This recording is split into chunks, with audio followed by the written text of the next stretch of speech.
بسم اللہ الرحمن الرحیم۔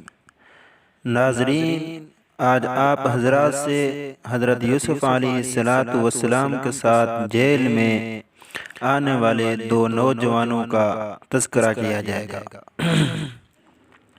حضرت یوسف علیہ السلام سے علم تعبیر دنیا میں اس طرح مشہور و مروج ہوا کہ جن دنوں آپ زلیخا کی خواہش نفسانی پوری نہ کرنے کے باعث مصر کے جیل خانے میں قید کر دیے گئے تھے، ان دنوں آپ کے ہمراہ دو قیدی اور گرفتار ہو کر اسی جیل خانے میں گئے تھے۔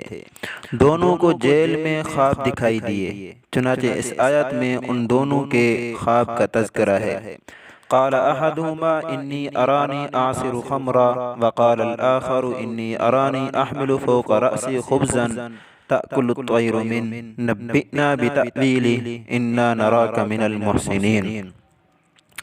یوسف علیہ السلام کے ہر دو یاران جیل میں سے ایک نے کہا کہ میں نے خواب میں اپنے آپ کو دیکھا ہے کہ میں شراب نچوڑ رہا ہوں، اور دوسرے نے کہا کہ مجھے خواب میں یہ دکھائی دیا ہے کہ میں اپنے سر پر روٹیاں اٹھائے ان روٹیوں کو پرندے کھائے جاتے ہیں۔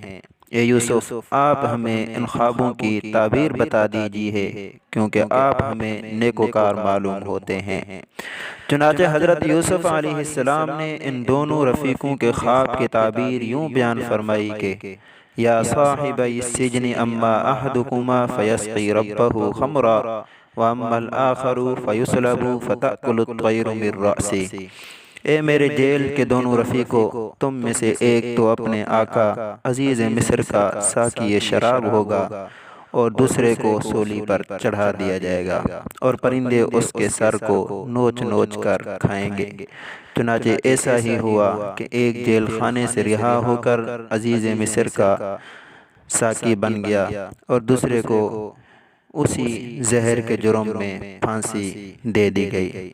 مزید اچھی معلومات کے لیے ہمارے چینل کو سبسکرائب کریں۔